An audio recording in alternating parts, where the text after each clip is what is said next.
Hello everyone and welcome back to another video from Wake&Tech. In this video, I'm going to show you how to download the Metatrader 5 application on your Android device. So let's get started right away. First of all, from your Android smartphone, open up the Google Play Store, and once you open it up, tap on the search box at the top section and then type in Metatrader 5 and start your search.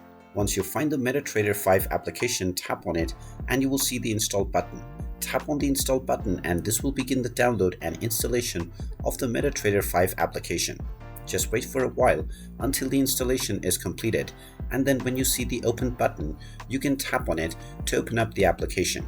Now, once the application is opened up, you can proceed with logging in to your existing account or signing up to create a new one in order to start trading right away.